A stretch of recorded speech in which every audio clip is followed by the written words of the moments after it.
Penyuntikan filler dalam jumlah besar buat area bokong, payudara, it's very dangerous. Kenapa? Karena di sini tuh banyak pembuluh darah gede-gede. Satu, resiko emboli namanya. Si cairan yang disuntikan itu bisa masuk ke dalam pembuluh darah, ngeblok, itu bisa bikin mati. On table. Kita kasih solusi.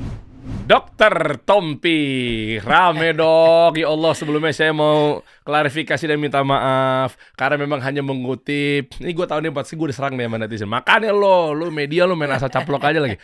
Mohon maaf sebelumnya, makanya saya memberanikan diri mengundang beliau lagi. Kemarin kita cecetan dengan viralnya postingan ini. Ya kan dari media ya. Saya pikir kan memang ini adalah media yang sudah berizin ya. Mungkin saya juga nggak mau nyerang si jurnalis ya, tapi ya kurang baca ke bawahnya juga sih sebenarnya dok. Dan kalimatnya ini kan ambigu ya. Iya. Jadi kayak misalnya seolah-olah dibilang Dokter Tompi ungkap bahaya terlalu sering pakai skincare. Seolah-olah jadi nggak boleh sering-sering.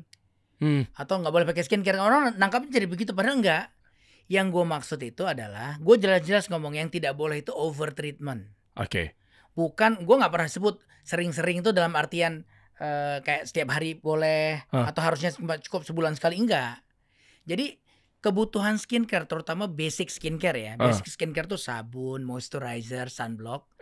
Itu boleh lo pakai harian. Nah, yang bermasalah apa? Kalau misalnya treatment tambahan yang apalagi yang sifatnya ada exfoliate nih. Ada yang menipiskan kulit nih. Yang sebenarnya di tahap-tahap tertentu itu bagus bikin kulit kinclong. Nah, itu boleh. Nah, misalnya apa? Misal lo laser per 2 bulan sekali. Ya misalnya peeling, ya ganti-gantian sama peeling sebulan 2 bulan sekali. Itu oke. Terus pakai night cream yang terukur di bawah pantauan dokter yang ngasih gitu. Itu oke.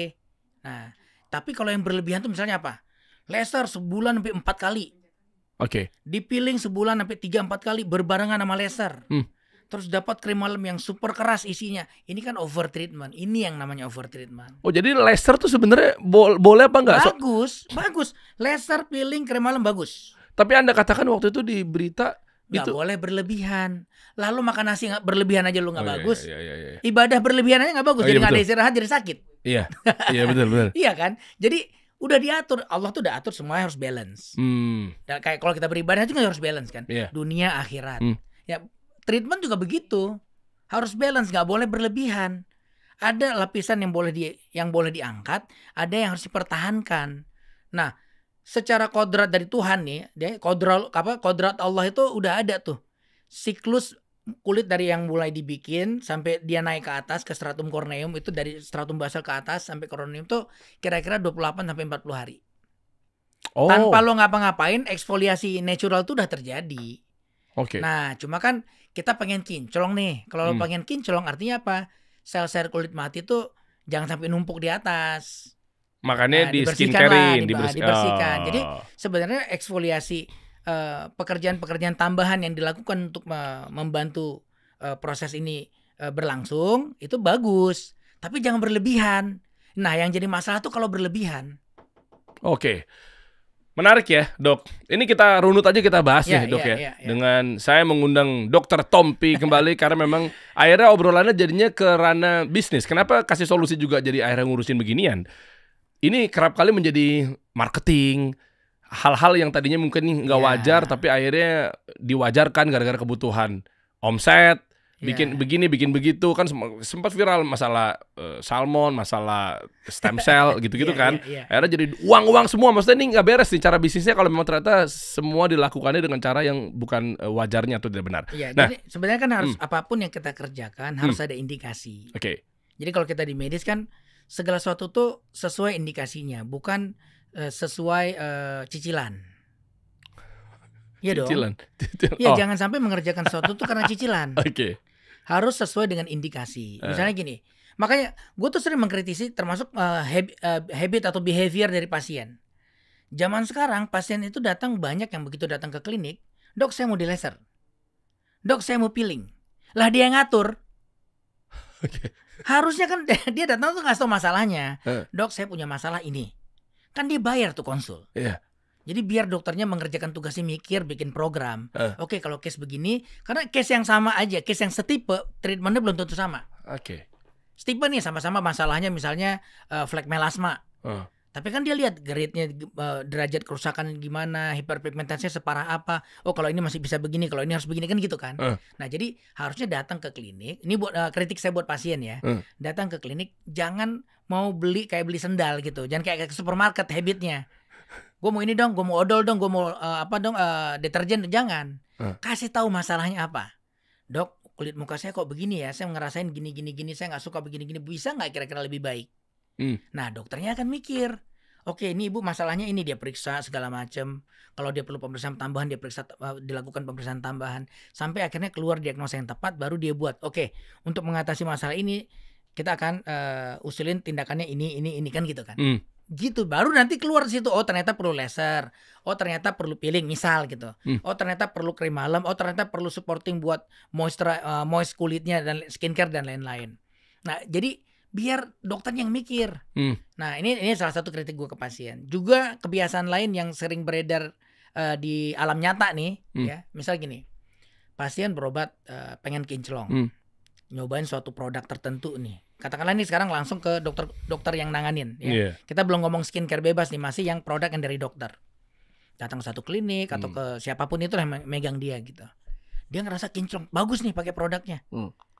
Dia pikir kayak selai roti. Karena bagus, enak, tambahin lagi. Oke. Nggak bisa. Jadi ingat, kulit kita itu ada turnovernya. Yang tadi siklus yang gue cerita di awal tuh. Ya. Jadi kita harus menghormati itu. Nggak bisa kita papas lebih cepat. Kita paksa gitu. Melebihi dari kemampuan kulit itu berregenerasi. Gitu. Akhirnya apa yang kita angkat bukan kulit yang harusnya diangkat. Justru bagian-bagian yang harusnya dipertahanin. Karena kulit itu kan pertahanan terluar kita. Skin barrier itu pertahanan terluar kita. Kalau itu rusak ya semua rangsang luar jadi bermasalah buat kita. Nah itu yang terjadi. Jadi misalnya awal-awal kulit sehat, coba deh liatin. Kan tadi saya ada ngasih foto kulit coba. sehat ya. Ya ini sekalian nih sebelum dimunculin, dok gini dok. Kenapa juga gua manggil dokter Tompi lagi bahwa ini yang viral itu adalah gara-gara kata-kata atau statement yang makanya ntar perlu diluruskan gitu ya. Yaitu kalau lagi perawatan nggak boleh di laser. Itu dulu nih. Yang katanya akhirnya jadi masif. Efek bola salju. Kalau flek nggak boleh laser. Iya kalau flek nggak boleh laser. Yang beredar itu. Ya kan kalau flek. Tapi kata-kata tidak boleh laser. Tidak boleh laser. Padahal yang gue maksud adalah tidak boleh di laser dulu. Oh karena lagi parah. Iya istirahatin dulu karena skin barriernya masih bermasalah. Oke tapi dokter Tompi, seorang dokter Tompi ini membolehkan untuk meleser nggak wajah? Nggak ngerjain. Gue ngerjain laser ke muka gue. Gue ngerjain laser ke muka gue juga. Ke pasien-pasien gue. Tapi tunggu pada saat skin barriernya benar. Kalau skin barrier lagi salah, jangan dulu. Oh oke. Jadi ini sebenarnya yang gue maksud itu istirahatkan dulu. Cuma yang beredar adalah yang ditangkap oleh sebagian orang, ya, terus diviralin adalah nggak boleh. Padahal nggak, istirahatin dulu. Perbaiki skin barriernya. Setelah skin barriernya kuat, silahkan. Oh, ini analoginya kayak gua kan kena CL nih dok. Ya kan berapa bulan lalu main futsal. Ya kan fisioterapi segala macamnya. Ya kan kaki lagi bermasalah nih. Nggak masalah. Terus akhirnya gue bilang sama si terapisnya gitu kan, Mas ini saya mau main futsal, nggak usah aneh-aneh lu der. Gitu, suruh istirahat dulu. Jangan gitu, dibegeng dulu, tunggu sembuh dulu, baru dibegeng kan gitu. Iya. Sama. Kulit kita juga begitu, pada saat skin barrier lagi bermasalah kita harus hati-hati karena ya itu tadi lagi rentan malah memperburuk. Jadi kalau dan yang gue omongin itu pun yang tadi gue bilang sebaiknya diistirahatin dulu itu adalah protokol gue. Jadi gue tidak menyerang, oh lu nggak boleh ini ya semuanya satu dunia nggak boleh, nggak, bukan begitu juga. Ya ilmu kan semua orang punya cara masing-masing ya. Misalnya teman-teman yang di luar sana sejawat gue ada yang punya protokol, oh kalau gue pakai laser, gue hajar pakai peeling, pakai krim malam dan pakai laser. Ya silakan. Gue nggak ngurusin itu. Jadi gue kalau lagi live kan, kalau lagi live orang nanya kan, jadi diapain dong dok? Kalau saya, kalimatnya itu tuh. Kalau saya, protokol saya di Beautiful yang saya kerjain adalah jangan di laser dulu, jangan di peeling dulu. Istirahatin dulu dari krim malam. Berapa lama? 4-6 bulan. Itu protokol gue. Itu yang gue kerjain. Base-nya apa? Atas dasar apa gitu. Nah nanti kita kalau bisa tanya aja ke DeepSeek tuh. Kita boleh. Tanya ke AI. Ayo boleh. Ya. Kulit yang bermasalah boleh nggak dilakukan hal itu? Coba deh keluarin. Bolehkah pico laser untuk melasma dengan skin barrier rusak? Melasma tuh yang? Melasma tuh yang hiperpigmentasi itu tadi. Lagi yang kondisi parah. Flek gambarannya coklat kehitaman di wajah. Oh saya pernah tuh. Nah penyebabnya gara-gara kalau yang itu yang gue sebutkan, terutama yang menjadi concern gue adalah yang penyebabnya adalah karena overtreatment. Oke. Ya. Karena sebenarnya flek ini bisa macam-macam. Ya. Tampilan hiperpigmentasi di kulit itu penyebabnya bisa macam-macam, hormonal bisa, ya, pada kehamilan juga bisa, ya banyak faktor lah. Cuma yang gue concern dari awal gue ikut nimbrung di live TikTok dan Instagram itu dari dulu tuh gue ngomongin masalah overtreatment. Jadi gue nggak ngurusin yang lain-lain sebenarnya. Jadi kalau misalnya, dok saya ada hiperpigmentasi gara-gara kehamilan nih, ya silahkanlah lo ke yang mengerti itu. Gue nggak ngurusin itu karena itu bukan concern gue. Dan yang gue concern, yang gue belajar agak dalam itu adalah lebih ke efek dari overtreatment. Oke. Nah ini ya, bolehkah pico laser untuk melasma dengan skin barrier rusak? Tidak disarankan jawabannya. Itu bukan kata gue ya. Oh, kata DeepSeek. Kata DeepSeek. Oke. DeepSeek ngomong based on data kan. Data lah pasti. Dia kan ngambil dari beberapa pakar prof atau dunia kan. Oke, tidak disarankan melakukan pico laser atau laser lainnya jika skin barrier rusak atau masih rusak bahkan. Karena apa? Dijelasin ya, risiko iritasi, sensitivitas tinggi, hasilnya tidak optimal. Oh, hasilnya tidak optimal itu nyambung nggak ketika gue tuh pernah treatment atau ngelihat para ya circle atau artis-artis di kalangan gue pernah makan bareng lah suatu momen gitu ya. Ini dibangga-banggakan lah satu jagat dunia maya gitu ya. Karena di sosmed kelihatan cakep terus kan. Oh cakep banget. Ya kan cakep banget gitu kan. Bahkan bersih gitu ya. Bersih. Sepakat lah. Istri gue juga ngeliatin juga cantik banget ya gitu. Oke. Terus satu momen gue makan tuh bareng tuh. Abis itu gue duduknya di sebelah sini deket gitu, rame-rame.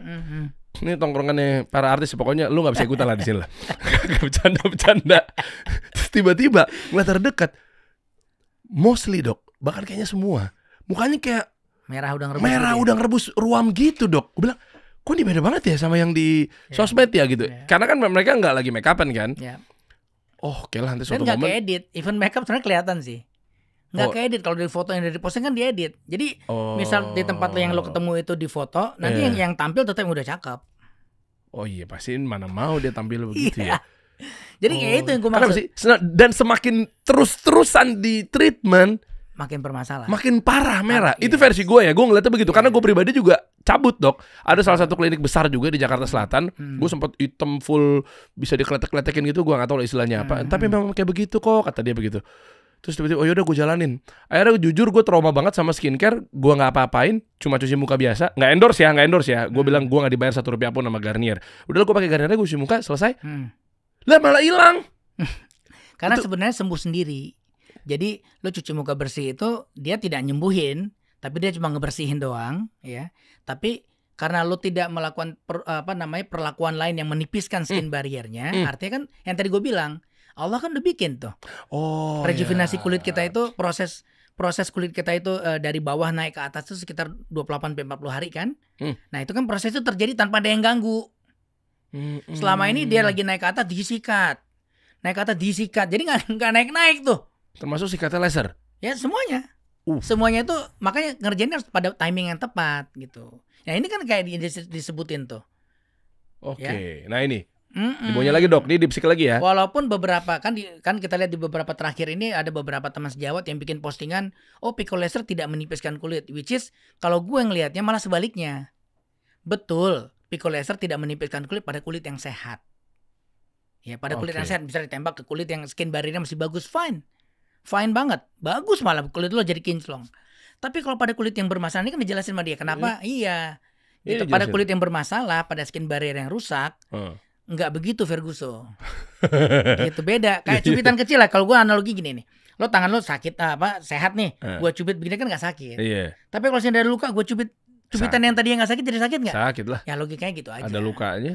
Oke, tuh. Ya, itu logika kodok ya. Biar orang awam ngerti. Gue ngejelasin ke pasien tuh seawam itu biar mengerti gitu. Biar nggak gampang. Karena kalau gue ngomong nanti prosesnya ini bu yang terjadi ini terjadi perlepasan apa bla bla, ada orang bingung. Faktor agent inflamasi. Wah makin bingung tuh. Ya. Di DeepSeek juga dibilang tuh dok, agar bisa laser, skin barrier harus tidak merah atau iritasi saat pakai produk biasa, tidak terasa perih dan kering berlebihan, sudah menjalani perawatan barrier repair setidaknya 6 Nah ini sebenarnya kan yang disebutin ciri-ciri kulit dengan skin barrier baik. Kulit dengan skin barrier baik itu ya dipegang lembut, lembab, ya, tone-nya relatif sama. Udah gitu tidak kering, tidak sensitif, tidak ada rasa nyelekit-nyelekit, nggak ada rasa kayak ketarik gitu. Terus warnanya tidak tipis kemerahan gitu. Itu tanda-tanda kulit yang skin barriernya oke. Tapi orang ngiranya kalau kemerahan itu adalah memang begini prosesnya kok. Itu yang gue sesalin. Jadi ternormalisasi gitu loh. Itu yang gue coba kritisi, bahwasanya pengertian kulit sehat aja masih suka banyak yang kacau nih.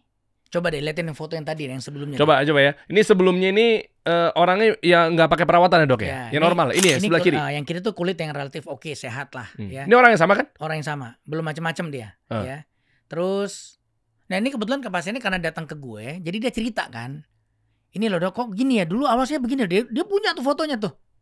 Tapi gue kayak tadi lu bilang, even di inner circle juga banyak kan yang begini gitu, ya kan? Nah ini kulit awalnya masih oke, relatif oke.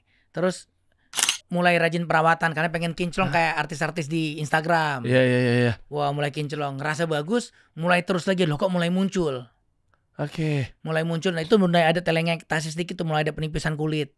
Yang paling ujung udah makin tipis kulitnya, makin banyak telangiektasisnya, dan udah mulai banyak timbul hiperpigmentasinya. Udah mulai timbul flek melasma tuh, yang sana udah mulai banyak. Yang nomor 3 masih ya udah mulai ada dikit-dikit. Nah ini kalau gue perhatiin ya, ini menjadi lalu lintas yang akan lo laluin kalau lo over treatment. Ingat ya, over bukan treatment biasa. Treatment bagus, wajib dan gue ralat, bukan wajib. Treatment bagus dan bermanfaat. Tapi lakukanlah seperlunya. Gitu, lakukan seperlunya. Gitu, bukan ngabisin paket. Nah, ini juga problem nih.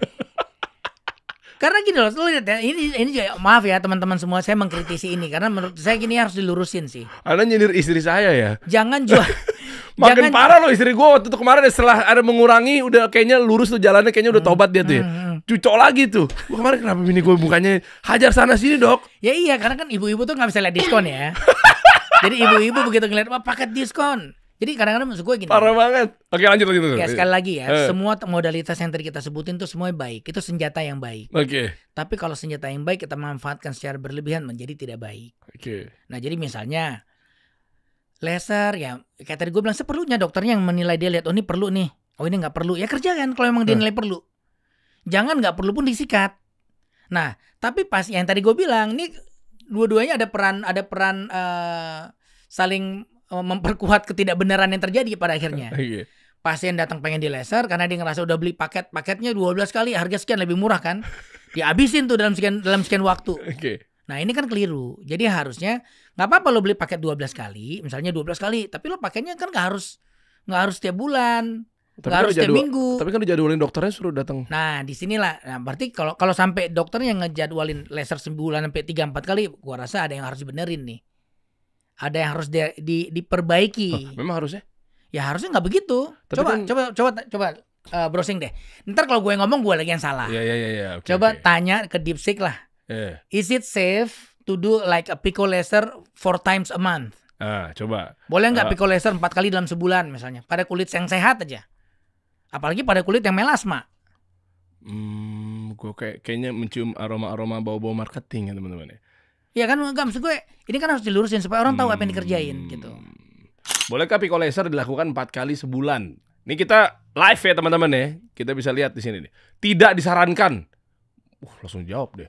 Tidak disarankan melakukan pico laser 4 kali dalam sebulan untuk melasma atau masalah pigmentasi lainnya. Berikut penjelasan lengkapnya. Alasannya apa aja? Pico lasernya tuh nggak boleh dilakukan terlalu sering.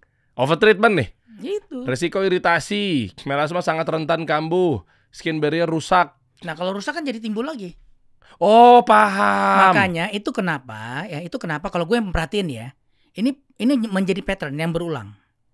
Pasien itu gue sering dapat pasien yang udah flek melasma satu muka full. Awalnya kan nggak langsung lahir flek melasma dong, baik-baik aja. Cuma tiba-tiba ya mungkin karena dia overexposure, ketemu mataharinya keseringan, terlalu keras, terus lupa pakai sunblock dan lain-lain gitu ya. Atau memang udah mulai ada orang tertentu memang kulitnya mungkin relatif lebih tipis daripada yang lain. Nah akhirnya timbullah flek melasma itu tadi. Ini yang gue amatin ya. Dan berdasarkan cerita pasien yang gue kumpulin, ribuan cases ya udah kita kumpulin. Nah terus mereka cerita awalnya kecil loh dok, cuma segini doang. Sekarang udah satu muka. Loh kok bisa bu? Iya saya berobat dia cerita ke A, ke B, ke C segala macam. Pindah-pindah dan satu tempat tuh bisa berobat 6 bulan sampai setahun. Ngerasa kok memburuk akhirnya pindah ke yang lain. Pindah tuh. Terus gue nanya, terus setiap ibu pindah. Jadi ada pasien gue tuh berobat udah 8 sampai 15 tahun. urusan flek melasma nggak beres-beres. Gue nanya apa yang dilakukan gitu. Ternyata sama patternnya. Ya di sini saya dilakukan peeling dok sampai 3-4 kali dalam sebulan. Ingat ya, yang gue permasalahin yang berlebihan. Kalau yang nggak berlebihan ya silahkan terusin, berarti lu udah bener. Nggak perlu ngamuk-ngamuk gitu loh. Ini semuanya yang main peeling jadi marah sama gue gara-gara gue bilang jangan peeling berlebihan. Kan yang marah harusnya yang berlebihan. Kalau yang nggak berlebihan nggak perlu marah dong. Iya juga ya. Iya kan? Juga ya. Orang kayak kukunya terlalu panjang gampang kejedut gitu tuh nggak lo. Terus padahal gue kan cuma sebulan cuma berapa bulan sekali. Lah kan lu kan berarti kategori yang udah nggak berlebihan. Udah kenapa lu ikutan marah Paul? Ya juga ya. Iya kan? Jadi kayak itu, misal dipiling sampai 3-4 kali dalam sebulan. Artinya kan seminggu sekali dikerjain. Nah, itu belum selesai proses healingnya. Udah lu sikat. Nah, nggak boleh. Itu satu. Terus belum lagi ada yang sama di laser 3-4 kali dalam sebulan. Yang lebih gila lagi ada nih, sebelum di laser dipiling dulu ada. Itu lebih nggak boleh lagi. Hah? Serius? Kok bisa ngeluarin paket begituan? Nah, itu gue nggak ngerti tuh. Ya, siapanya udahlah, itu udah gue inventory itu. Ada. Ada emang. Ada. Udah per folder tuh. Oh, inisial Ica keles. Ya, terus udah gitu termasuk kan di luar treatment ini kan mereka tetap ngasih skincare krim malam juga yang ada, yang kadang-kadang seringkali mengandung efek eksfoliasi. Nah, ini kan juga kalau disebut tuh, kalau pasien dengan skin barrier yang udah rusak, jangan lo exfoliate lagi. Jangan melakukan eksfoliasi yang berlebihan lagi, apalagi berlebihan ya. Nah, itu kenapa kalau gue mikirnya berarti kita beresin dulu nih skin barriernya. Dan ternyata gue udah punya pengamatan pasien yang sampai 1 tahun, 1,5 tahun. Tidak ada kasus rebound. Artinya udah cuma sembuh 2 minggu, 3 minggu terus balik lagi, gak ada. Jadi progresnya, tapi emang lama. Berobat flek dengan cara yang gue terapin di klinik Beautiful tuh lama. Makanya gue selalu ngomong ke pasien, Bu, step 1 sabar ya. Gue selalu buka dengan kata sabar. Terus pasien ketawa, dia pikir gue bercanda. Enggak Bu, ini serius. Kalau ikutin protokol yang saya kerjakan di Beautiful, 1 sabar. Kenapa? Karena lama berobatnya. Karena ibu begitu setelah treatment keluar, ibu gak akan ngeliat kayak ada perubahan apa-apa. Beda waktu ibu di laser atau di peeling dulu. Keluar treatment langsung bersih. Tapi 3-4 minggu kemudian seperti ibu cerita makin buruk kan? Iya sih dok. Nah, jadi sekarang saya coba dengan cara yang berbeda, sabar. Karena yang saya amatin skin barriernya bagus, ternyata hiperpigmentasi mereda dengan sendirinya pelan-pelan. Oh. Itu yang terjadi di lo tadi. Iya. Kenapa di lo begitu lo berhenti, lo cuma cuci muka doang, lo nggak ngapa-ngapain. Dalam tanda kutip nggak ngapa-ngapain, tapi badan lo kan ngapa-ngapain. Allah kan udah udah nyiapin tuh yang natural exfoliation yang terjadi di badan lo. Iya. Ini gue berani bersaksi teman-teman nih. Kalau nggak percaya lo tanya anak-anak alumni SMA 82 angkatan 2006. Lu tanya sama teman-teman gue. Harusnya ada foto lu ditayangin ntar di insert dong. Kan masa lalu nggak apa-apa kali. Iya, boleh. Udah cakep. Cuma harus udah ada fotonya, nggak apa-apa kalau emang ada fotonya. Tapi sekarang kulit lo bagus loh. Emang iya. Sekarang kulit lo oke. Gue trauma, padahal gue nggak pakai apa-apa dok, karena masalah begitu-begitu. Nah itu justru kalau emang nggak perlu ngapain, maka gue bilang indikasi kan.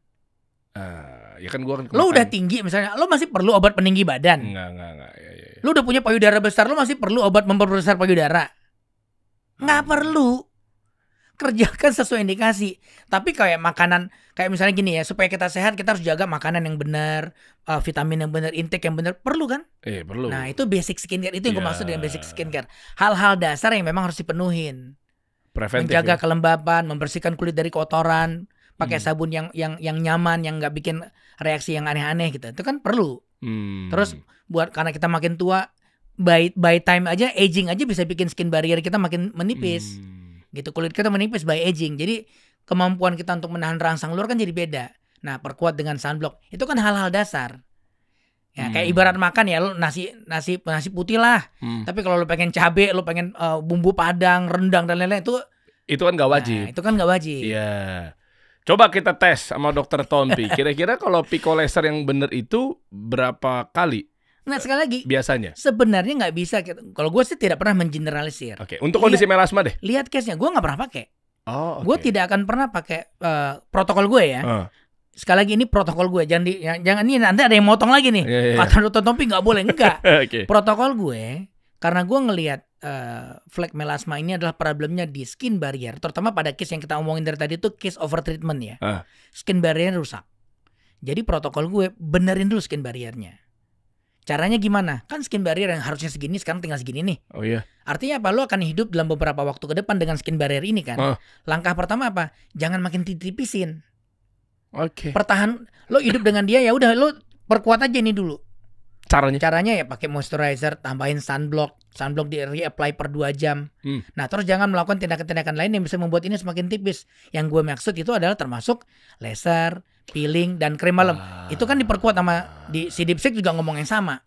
Dia based on data yang dia kumpulin gitu. Nah, karena penggunaan itu makin tipis. Nah, ini kan clear kalau Dokter Tommy Basis ini tuh ini jelas nih. Semakin tipis, rulesnya begitu. Semakin tipis skin barrier, semakin dia sensitif terhadap rangsangan luar, semakin banyak hiperpigmentasi yang akan terjadi.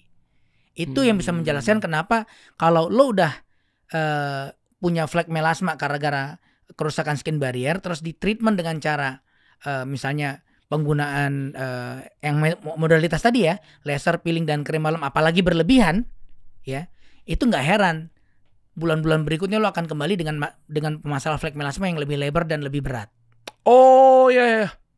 Gitu. Makanya banyak pasien yang berobat flek melasma ini sampai berpuluh-puluh tahun.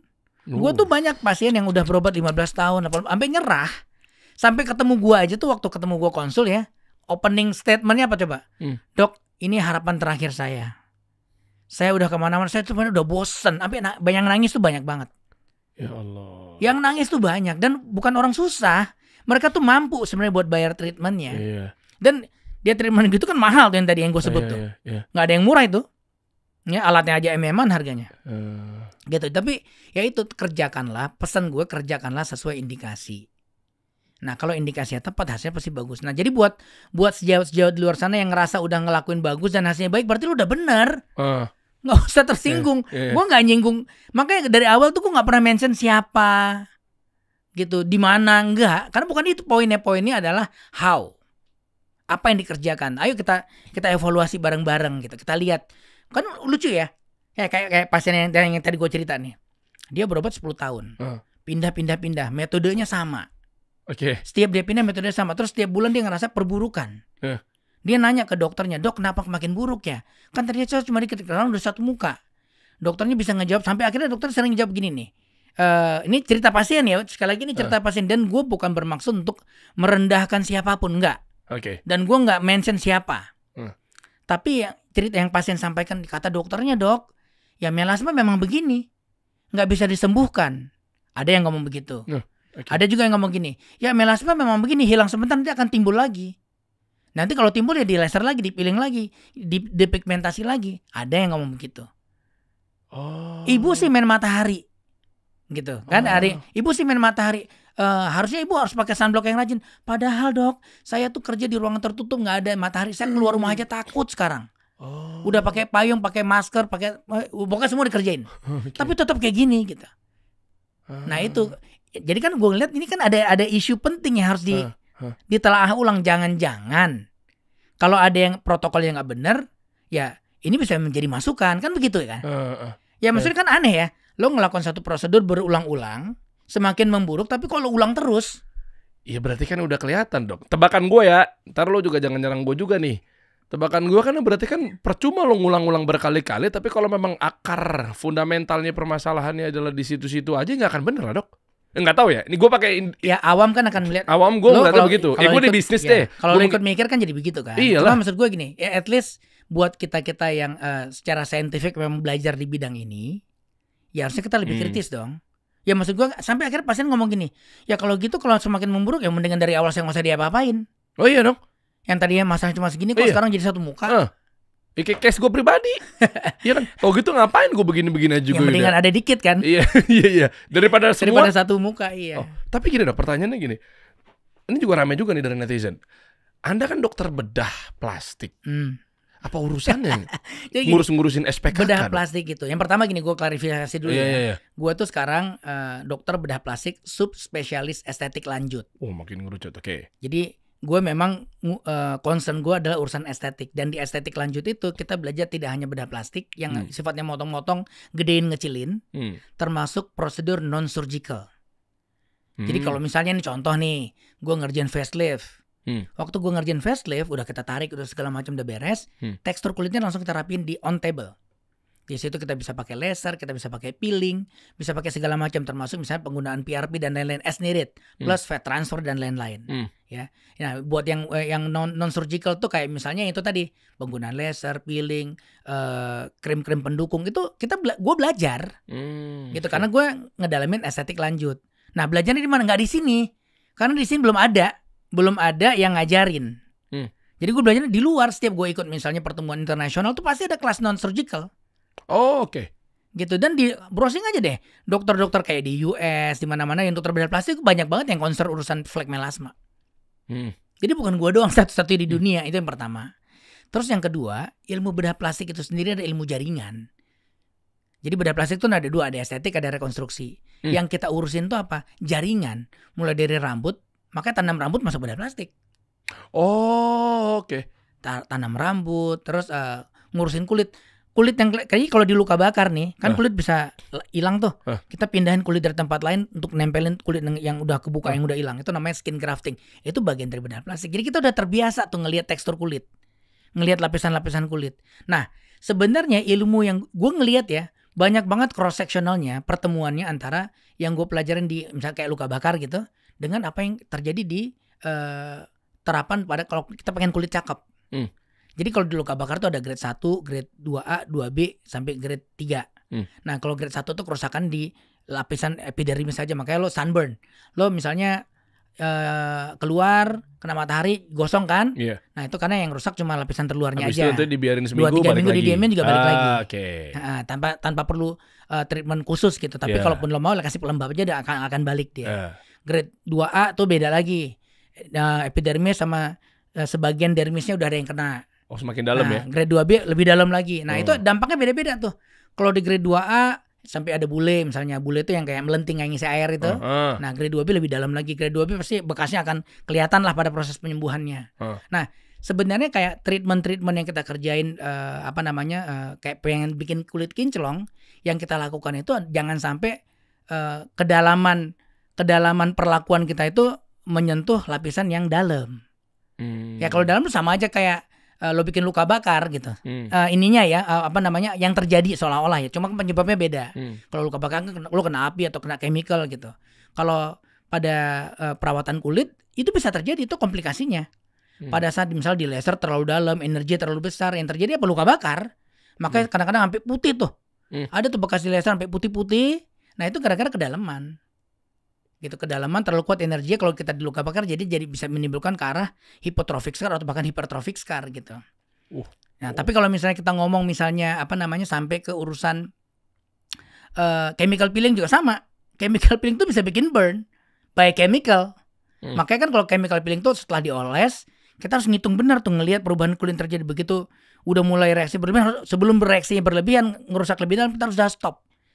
Harus di stop proses. Harus kasih ada counter chemicalnya buat nge-stop kerja dari si chemical itu gitu.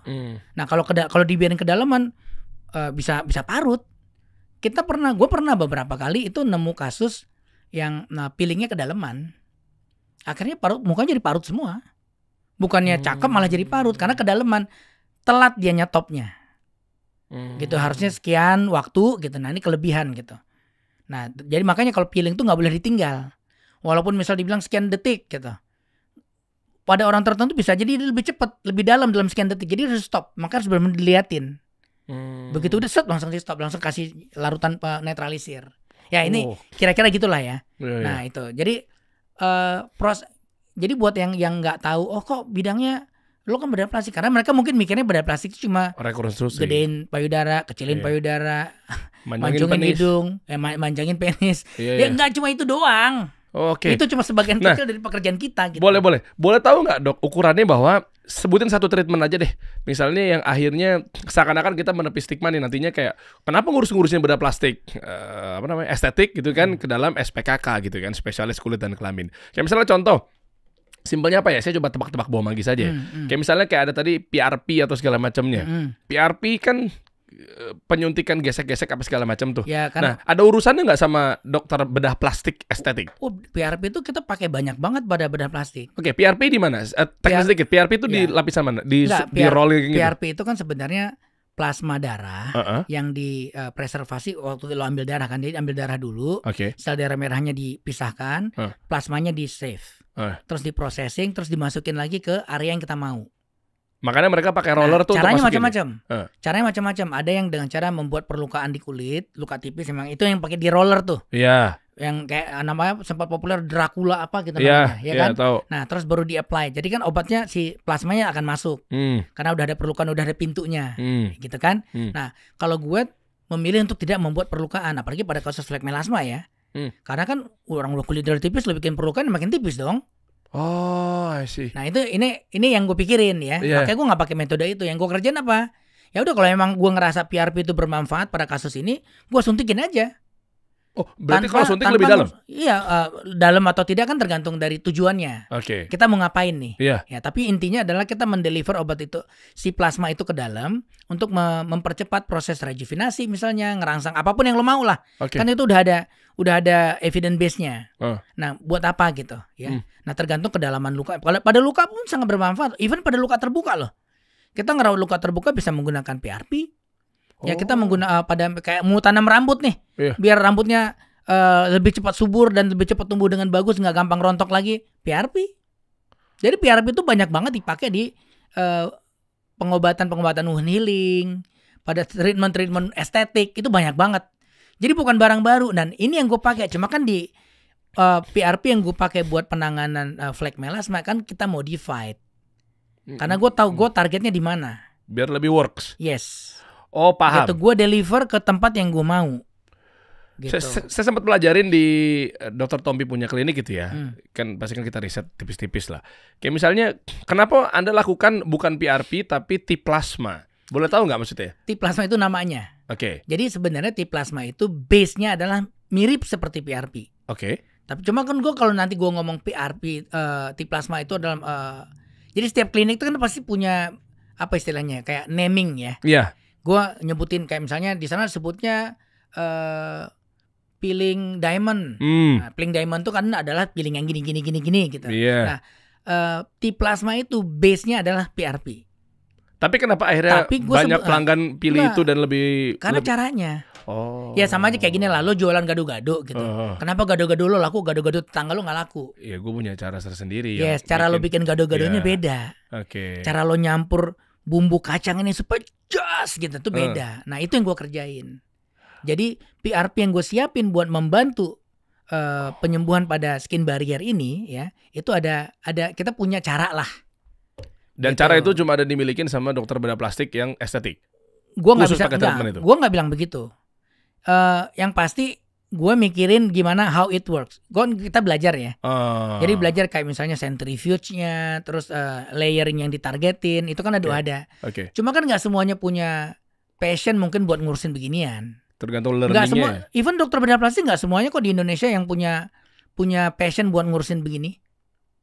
Khusus gitu. Untuk yang udah belasan puluhan tahun kayak Anda gini. Karena nggak ada. Ya ini kan orang pada akhirnya milih kan. Misalnya gini, ada dokter bedah plastik, gue cuma fokus ngurusin sumbing, boleh. Gue cuma fokus ngurusin mikro gitu, microsurgery, boleh, sah-sah aja. Nah kalau gue kan karena memang gue base-nya udah jadi estetik lanjut, ya gue berusaha mendalami dong, gitu, mendalami. Maka tadi gue bilang estetik lanjut itu, ya estetik di bedah plastik itu termasuk dermatoestetik.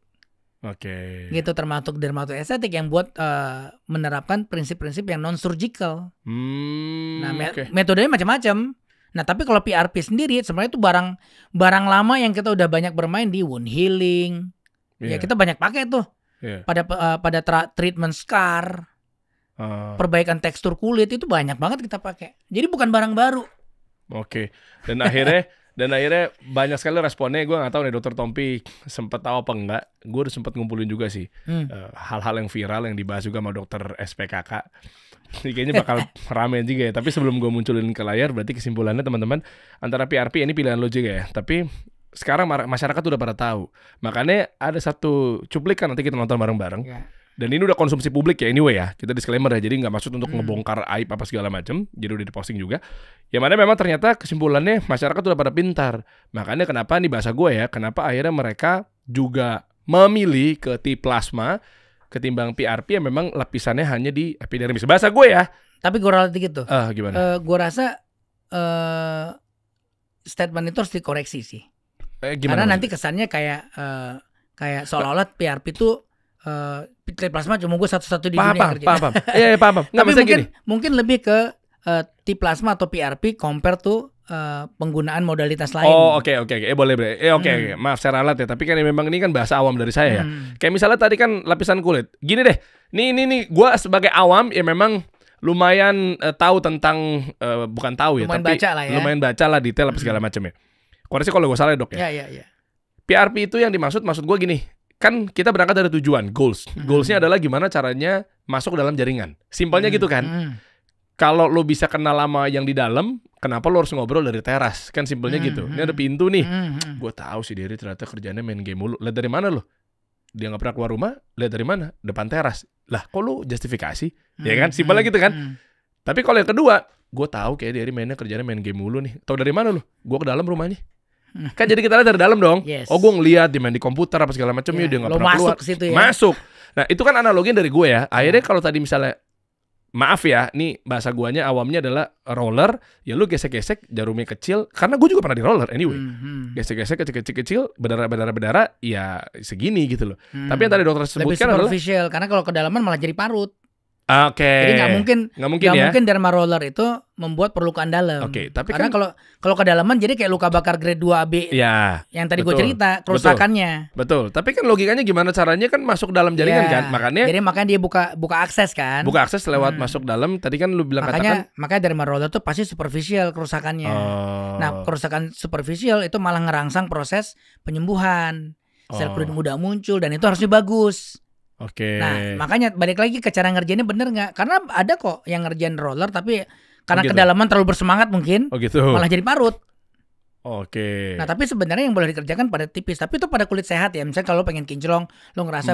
Nah, kalau pada kulit yang udah pada skin barrier yang udah rusak, kita dalam hal ini ngomongin flek melasma dengan skin barrier yang rusak. Itu kalau gue pribadi protokol gue nggak akan ngelakuin itu. Makanya pakai suntik ke dalam. Kayak gue suntikin, karena gue nggak mau ngerusak yang udah dia dikit, gue rusak lagi gitu. Oke, nah ini gue nggak tahu nyambung apa enggak, tapi kayaknya bacaan gue Dok adalah ini, gue juga lihat nih. Udah pada pintar kayaknya nih.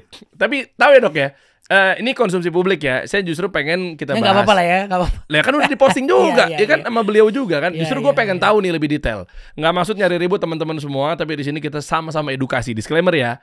Ada seorang dokter rupanya ya, kayaknya ya, karena DR depannya. Gue gak tahu tuh dari atau dokter ya. Gue tahu kok orangnya. Oh tahu ya? Tahu. Nah ini sempat ramai. Ini buat edukasi teman-teman sekali lagi ya. Awas nanti lu potong-potong untuk jadi kayaknya ngomongin orang, tapi buat edukasi. Karena memang udah konsumsi publik.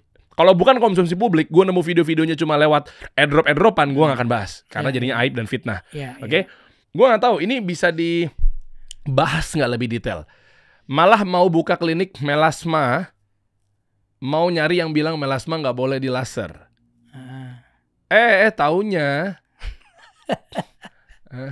malah mau buka sepertinya sindiran ya. Karena gue pernah ngomong gini, jadi di salah satu waktu gue lagi live kan banyak tuh yang itu sekali live tuh banyak banget yang masuk kan.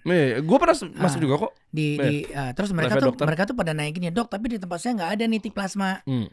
Di tempat saya nggak ada nih, gimana dong? Karena gue bilang kan perawatannya perlu skincare basic plus kolagen plus treatment di klinik. Nah memang kalau saya nggak tahu kalau tempat lain ada atau enggak, bagaimana mereka mengerjakan. Karena kan gue nggak tahu protokol orang. Jadi yang gue cerita apa yang gue kerjain kan gitu kan. Termasuk misalnya kayak skin ini juga sekalian ya. Termasuk masalah skincare. Kadang-kadang kan nanya tuh, Dok, skincare basicnya dokter rekomendasi apa? Yang ini bagus nggak? Merek ini bagus nggak? Dia sebut merek tuh. Mereka biasa pada merek ini. Aduh, gue minta maaf kalau nanya merek gue nggak tahu. Karena gue bukan doktif. Gue nggak ngikutin. Misalnya si merek A itu isinya apa aja, bagus nggak? Ini gue nggak ngikutin. Terus kan gue nggak ngikutin apa yang orang bikin. Yang gue urusin nama istri gue, apa yang gue kerjain. Jadi misalnya kita bikin, gue punya skincare namanya Gyut. Ya udah itu, kalau itu gue tahu dan itu yang gue pakai. Jadi even ke pasien pun gue selalu bilang, ibu nggak harus pakai punya saya loh, Bu. Kan aneh, pasien dokternya aneh deh. Di mana-mana saya harus pakai punya dokter yang ngerawat dia gitu maksudnya. Enggak, karena ini skincare basic, Bu. Ibu saya dapat di mana aja. Pokoknya sabun, moisturizer, sunblock. Mereknya terserah mana yang ibu rasa nyaman. Cuma kan justru itu yang dibutuhin sama. Iya, tapi sama aja kan? Kayak gue bilang tadi nasi putih. Lo mau nasi putih beli di Padang, beli di Papua kan sama-sama nasi putih kan. Gitu. Jadi skincare basic itu mau pakai merek apa silahkan. Nah cuma kan karena orang nanya dokter pakai apa? Ya kalau saya pakai punya produk saya sendiri. Produk saya ini ada lagi yang bikin konten. Wah dia mah jualan skincarenya dia. Lah gue nggak pernah. Gue tidak pernah bikin ajakan pakailah skincare saya beramai-ramai. Cuma ini doang yang bisa menyembuhkan flek melas. Nggak pernah gue ngomong gitu. Tapi cari postingan gue nggak pernah. Tapi banyak dokter yang ngomong kayak begitu. Nah gue sih nggak pernah. Kenapa? Karena satu itu nggak ethical. Nggak etis itu. Gue bukan pedagang dalam hal ini. Gue berdagang tapi gue tidak menjadi pedagang pada saat gue lagi ngomongin tentang skincare gue. Apalagi pada saat edukasi ya. Nah tapi ada yang nanya dokter pakai apa ya? Saya taunya ini. Yang merek lain saya nggak tahu. Tapi ibu silahkan pakai. Jelas kalimatnya. Silahkan pakai kalau anda ngerasa selama ini nyaman. Ngapain buang-buang duit beli yang lain? Clear statement gue. Nah termasuk gini. Jadi gue emang gara-gara banyak yang nanya dok, tapi kan gak ada tiplas mas, saya di Irian, saya di Manado, segala macam kan, Kalimantan. Ya susah juga, apa kita buka di situ gue ngomong waktu itu ada istri gue sebelah, apa kita buka aja klinik, kita bikin aja klinik melasma, toh ini simple kok sebenarnya. Jadi ide muncul klinik melasma itu malah belakangan. Karena itu ternyata demand-nya tinggi banget, pasien yang punya flek melasma yang udah berobat bertahun-tahun gak beres-beres itu banyak. Jadi dengan cara yang benar insya Allah, dengan cara yang ya ini versi gue. Tapi kita gak boleh overclaim. Oke. Jadi kalau di kedokteran nggak boleh tuh, misalnya gue bilang gini ya, cara gue lah satu-satunya yang bisa menyembuhkan, nggak boleh. Cara gue jauh lebih hebat daripada, nggak boleh. Tapi gue boleh dong edukasi dengan cara yang saya kerjain, proven hasilnya baik. Itu boleh. Tapi bilang satu-satunya cara saya lebih baik daripada yang lain semua tolol, itu nggak boleh. Tapi gini dok, menurut gue itu versi gue. Ini disclaimer bukan karena dokter Tompi ada di depan gue ya guys ya. Jadi nggak peduli juga mau ada apa enggak, tapi gue tetap pakai bahasa gue gitu ya. Gue melihat bahwa ini kayak hal yang lumrah gitu loh. Kayak mungkin di gue media gitu ya. Terus gue tinggal bilang bahwa gimana caranya bikin konten viral misalnya. Viral apa segala macamnya. Terus tiba-tiba gue bikin lagi satu sekolah gitu. Atau gimana caranya. Gini deh simpelnya deh. Ya sekarang lagi gue kerjaan aja deh. Biar ntar disangkanya gak ngomong bullshit gitu. Kayak misalnya contoh. Gue bilang bahwa kayak jangan lu mau dikit-dikit terbudaki sama AI sama ChatGPT. Ya kan gue bilang begitu kan. Jangan lu dikit-dikit untuk dikit-dikit prompting. Tapi ujung-ujungnya gue jualan kelas, gue punya sekolah prompting, gue punya sekolah AI atau ChatGPT. Terus tiba-tiba kan mungkin pasti ada nyindir kan, lu bilang katanya kemarin lu belajarnya harusnya organik dong, dikit-dikit tuh AI apa segala macam. Loh, gue mau ngasih tahu bahwa prompting itu harus benar, karena kalau prompting lu nggak benar, lu salah hasilnya. Kan kayak gitu kan, menurut gue ini lumrah gitu. Silakan lu pakai AI sama ChatGPT. Ini udah mulai berasa di gue pribadi udah begitu. Begitu gue udah mulai call to action gitu kan. Ini udah sini nih kita belajar bareng nih masalah prompting. Postingan-postingan lama gue tuh yang bilang kayak jangan lu dikit-dikit prompting, otak lu jadinya nggak pintar apa segala macam ya gitu kan. Maksud gue, lu cara lu atau promptingannya kemarin itu mungkin ada yang salah nih, kita beda bareng-bareng. Soalnya kan begitu ada yang bilang mana nih Der, gue pakai ChatGPT belajar di kelas ini, tapi ujung-ujungnya gue dagangan gue nggak naik-naik juga. Wajar dong kalau gue bilang, coba deh prompting kamu mungkin kurang akurat nih. Kayak gitu menurut gue lumrah. Tapi ya nggak tahu ya kalau masalah dokter akhirnya buka klinik melasma, tapi masalah tentang tadi klarifikasi juga mengenai jangan sering-sering atau bahkan lebih parahnya udah lagi kulitnya tipis apa segala macam dihajar laser apa segala macam. Maksudnya itu kan poinnya kan, malah jadi memperparah ya. Ya kan bukan kata gue juga, secara keilmuan juga begitu kan. Dan lucunya gini, jadi sebenarnya yang kayak gini kan jadi nggak enak ya. Kalau gue sih ngelihatnya gue sih nggak pernah nyindir begini. Gue nggak pernah pointing. Yang tadi gue bilang gue berusaha menjaga, walaupun gue melemparkan kritik yang pedas. Tapi gue selalu bilang ini menurut saya dan protokolnya yang saya kerjain di saya. Gue nggak pernah misalnya bilang klinik C ini gila nih, kan beda dong. Wah klinik C gila nih, kayak misalnya yang pada waktu mafia skincare kemarin lah. Ini produk ini gila ternyata. Gue nggak ngelakuin itu. Termasuk juga bagaimana protokol orang lain. Ya silahkan aja. Makanya gue selalu bilang kalau lo yakin protokol lo bagus, ya lo yakinin ke pasiennya. Bu, kan karena sekarang pasien kan sejak gua ngomong begini, mereka mendapat edukasi tambahan kan, terlepas dari benar salah ya. Terlepas dari ini benar ini salah, mereka mendapat informasi baru. Oh ternyata ada informasi begini nih. Oh ternyata kulit sehat itu nggak selalu harus begini nih. Ternyata yang benar yang sehat begini nih. Itu informasi tambahan yang mereka dapat. Nah begitu dia ngerasa fleknya banyak, dia lagi berobat ke satu tempat, dia mau di laser, banyak yang jadi nggak mau di laser. Ngamuklah pada pedagang laser. Pedagang laser. Ini yang terjadi sekarang nih. Ya, karena katanya akhirnya ngelebar kemana-mana. Dr. Tompi melarang laser seakan-akan begitu. Nah, ini sedikit gue klarifikasi juga. Kemarin itu 2 hari yang lalu lah, gue ketemu dengan. Jadi sekarang tuh menurut gue ya ini harus didudukkan secara dewasa sih. Oke. Ya gue ngelihat sekarang udah mulai nggak sehat sih. Apa tuh? Jadi gue ngeliat orang-orang yang ini, yang protes, yang keberatan ini kan beberapa sejawat SPKK, mungkin banyak malah ya. Banyak sejawat SPKK yang protes dengan konten yang gue omongin. Okay. Mereka keberatan kok bedah plastik ngurusin melasma. Tadi udah gue klarifikasi ya. Terus kok dia ngelarang-larang seolah-olah nggak boleh peeling laser dan lain-lain gitu. Nah ini gue sekali lagi gue underlining dengan bold yang super keras. Ya, dan ngomong dengan nggak perlu nada lembut, apa adanya aja. Jadi yang gue omongin satu adalah itu protokol yang gue kerjain. Jadi gue tidak nggak ngurusin protokol orang. Apa yang gue kerjain, terus yang gue ceritain itu cerita dari pasien yang bilang dia udah pernah, kan kita pasti nanya dong, ibu udah diapain? Jangan gue ngulangin hal yang dia udah dikerjain terus nggak efektif. Iya. Diputus mata rantainya. Iya, gitu. Dia bilang, saya udah diginin dok, udah diginin berapa kali, sekian, itu yang gue ceritain. Nah, oke Bu, kalau di saya, gue selalu ngomong gitu, kalau di saya, yang akan saya kerjain, saya istirahatin dulu kulitnya. 4-6 bulan, dalam istirahat ini basic skincare, support dengan kolagen, tambah olive oil kalau perlu, malam-malam tambahin, ya. Ini dikerjakan, plus nanti ada treatment supporting buat memperbaiki skin barriernya. Pelan prosesnya, tapi insya Allah akan nyampe ke hasil yang lebih baik. Oke. Nah ini yang gue edukasikan ke pasien. Gitu juga pada saat live. Nah bahwasanya sekelompok orang ini teman-teman sejawat SPK kan ini terutama nih yang pada reaktif, marah lah gitu. Mereka marah mungkin dengan karena yang mereka baca mungkin yang tadi gue ceritain yang kutipan-kutipan. Dia nggak nonton gue live full, mungkin nggak ada waktu dia. Ya. Nah mereka nonton kutipannya yang banyak statement gue yang kayak tadi lah. Statement gue diambil terus direformulasi kalimatnya seolah-olah Tompi bilang nggak boleh laser, nggak boleh pilih, nggak boleh flek.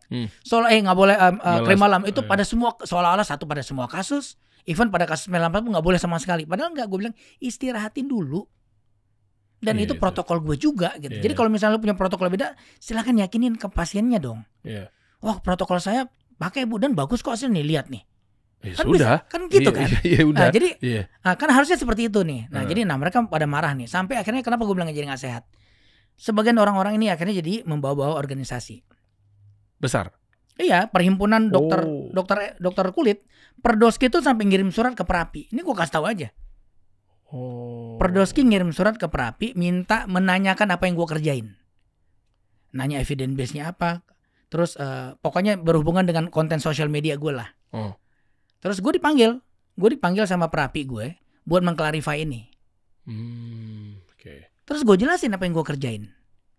Nah menurut gue ini nggak perlu sebenarnya, ya nggak perlu sejauh ini sebenarnya. Karena dari awal gue nggak pernah istilahnya nyubitin siapapun gitu. Yang gue omongin itu adalah how-nya. Dan yang gue omongin sekali lagi how I do it. Gitu bahwasanya yang dipotong-potong seolah-olah jadi kayak gue ngomong in general ya. Nah itu kan salahin yang motong dong. Ya kita kan nggak bisa ngatur orang, nggak bisa diawasin satu-satu gitu. Ya coba aja kita buktikan dengan. Ya kan misalnya kayak gini nih. Komen-komen. Kayak nanti misalnya kayak tadi lo ngomong, lo cuma cuci sabun pakai Garnier doang, terus beres nih. Ada misalnya orang ngutip, ternyata pakai Garnier doang bisa ngeberesin masalah. Aduh iya juga ya. Karena nggak sulit ya.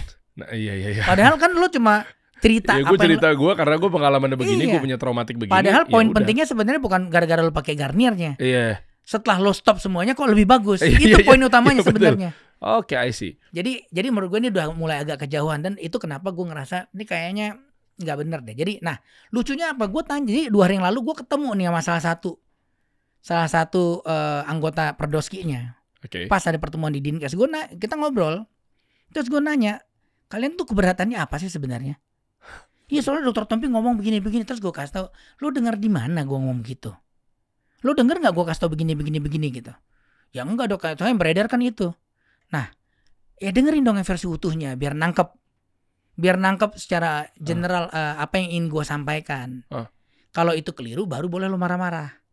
Misal gue bilang pokoknya semua kasus nggak boleh flek, nggak boleh laser, nggak boleh peeling, kan enggak. Kalau gue protokol, dan itu yang gue omongin, protokol gue istirahatin dulu. Nanti kalau udah sehat silahkan. Nah, pun itu misalnya nggak sesuai sama lo, silahkan lo edukasi dengan cara lo sendiri, kan gitu kan. Tapi kan lo marah sama gue gara-gara gue ngomong begitu. Padahal yang lo tonton versi yang udah di cap gitu. Nah, terus lo marah-marah, kan lucu, saya bilang gitu. Iya dok, saya nggak ada waktu buat nonton 2 jam. Terus gue bilang, nah ini lebih lucu lagi. Lo nonton yang bener nggak ada waktu, tapi lo marah-marah ada waktu. Keren. Itu terjadi sama saya juga. Ya kan?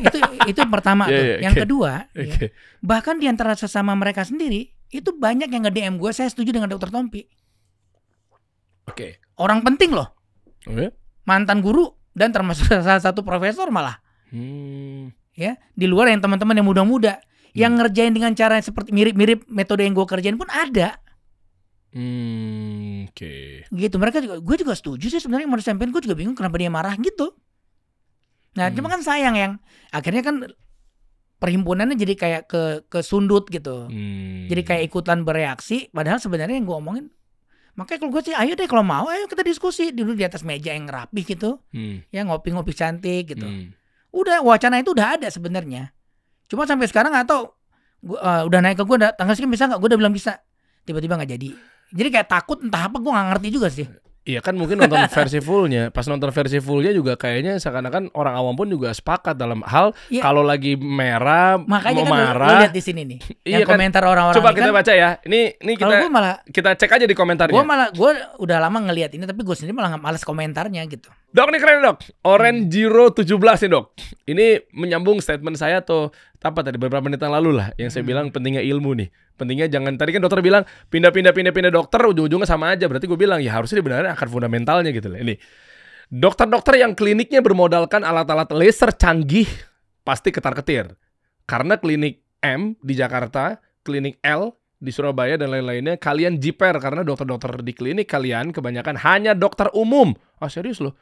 Yang ambil short course 1-2 minggu sana sini di luar negeri. Makanya lebih baik bermodalkan ilmu daripada bermodalkan alat canggih. Duh, dokter-dokter yang komen di sini ampun deh, kebaca siriknya Mbak Mas. Tapi ini gue klarifikasi sedikit. Tapi emang ilmu dok. Iya. Kan sebelum beramal, ini kita mau. Saya coba contohin apa yang diajarkan oleh Rasulullah SAW ya. Sebelum beramal, lu wajib berilmu dulu. Bahkan sebelum ilmu ada adab. Jadi urutannya adab, ilmu, amal. Biar benar ya. Anda mau klarifikasi apa? Kalau ini gue perkuat sedikit kalimatnya. Jadi tidak masalah dokter umum yang mengerjakan, karena pada dasarnya ternyata diperbolehkan. Secara regulasi boleh. Lo kan ilmunya belum nyampe. Enggak, ya kan dia belajar. Yang tadi course itu kan dia belajar. Oh oke. Meskipun belum ambil spesialis sub bla bla bla. Nggak apa-apa, karena pada prakteknya GP yang menekuni bidang estetik itu udah eksis lama di Indonesia dan di seluruh dunia juga ada. Jadi maka itu laser itu masuk ke dalam share kompetensi. Jadi si A ngerjain, si B ngerjain, si C ngerjain gitu. Jadi walaupun dia bukan spesialis dia bener, tapi kan complicatednya kan beda.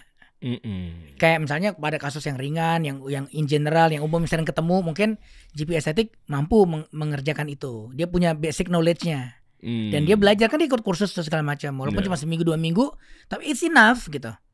Ya kan dia update terus setiap tahun gitu. Jadi it's enough. Tapi kalau pada case yang udah mulai very complicated, yang lebih berat, yang lebih udah macam-macam, mungkin ya SPKK yang lebih sering bermain di situ.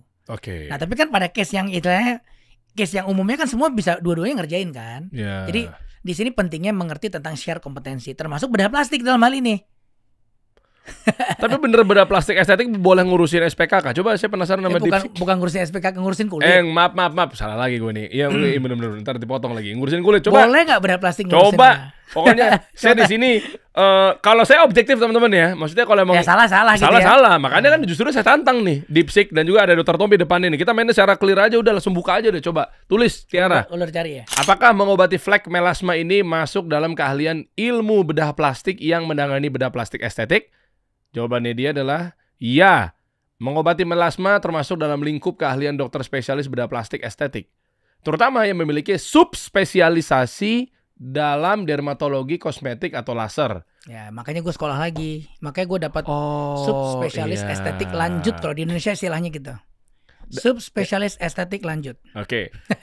Taunya dari. Walaupun tidak semua subspesialis estetik lanjut di Indonesia nguasain ini loh ya. Iya. Oke. Ini gue sempat kemarin diundang minggu lalu ya. Saya ke Banyumas. Jadi ketua Ikatan Dokter Indonesia undang saya ke Banyumas, ketua Banyumas, ketua IDI Banyumas. Ya. Undang saya ke sana sharing-sharing mengenai digital produk, afiliator, AI, ChatGPT gitu ya. Banyak saya bahas di sana. Jadi dokter-dokter mau ngambil penghasilan tambahan lah dari situ. Anyway begitu. Terus saya ngobrol, ada satu dokter namanya Dokter Agnes, saya ingat banget di ruangan sebelum saya masuk dipanggil ke stage gitu ya. Terus tiba-tiba dokter Agnes bilang, saya nanya, dok ini gimana sih, ada siapa aja di ID apa segala macamnya, susunan apa segala macam. Saya baru tahu tuh. Jadi dokter Tompi nih yang kedua ngasih tahu saya mengenai sub. Saya baru tahu ternyata dokter tuh ada subnya lagi. Ada. Jadi ada dokter umum, dokter spesialis, sama sub spesialis. Ada. Terus saya tanya lagi, itu fungsinya buat apa? Lo justru lebih kerucut, lebih gitu belajar lagi apa segala macam ya, kata dokter Agnes nih. Semoga saya selalu dokter Agnes ini ngasih tahu saya begini. Akhirnya berarti kerucut lagi. Tadi dokter udah ngasih tahu bahwa ternyata Anda di sub spesialis estetik lanjut. Ya. Selama ini gue jarang sebut karena gue males. Tapi sebenarnya yes. Nah ini berarti ini Anda dong? Iya, gue belajar. Makanya gue ngerjain gitu. Tapi kalau di klinik gue ya, gue cuma bikin sistem. Kalau di Beautiful tuh gue bikin sistemnya, gue bikin protokolnya. Sekarang yang ngerjain semuanya GP estetik gue dan dokter kulit yang memang bergabung di Beautiful. Kalau mereka lagi cuti, baru gue yang kerjain sendiri. Tapi yang ngajarin pertama ya gue. Jadi ke GP estetik, apalagi kalau dokter SPKK yang berpraktek di Beautiful kan mereka udah punya dasar keilmuannya kan. Nah kalau GP estetik kan waktu bergabung kan belum ngerjain begitu-begituan. Nah kalau GP estetik masuk ke Beautiful, kita ada workshop tuh 3-6 bulan tuh buat ngajarin semua protokol yang hanya boleh dikerjakan di Beautiful. Kalau memang kayak begini mah jelas kita ke Beautiful atau T-Space Bintaro aja. Nggak boleh jualan katanya. Ntar kan gue yang ngomong. Iya bukan gue ya. Iya kan gue yang ngomong. Nah, tapi ini kenapa? Kan banyak banget kan. Dok buka dong Beautiful di ini. Iya. Yang bikin gue sulit untuk nggak bisa serta-merta hari ini punya ide besok lahir. Karena semua yang bergabung di Beautiful gue wajibin memang. Satu, dokter yang bergabung di Beautiful harus ikut protokol SOP yang kita anut. Kayak tadi bukan?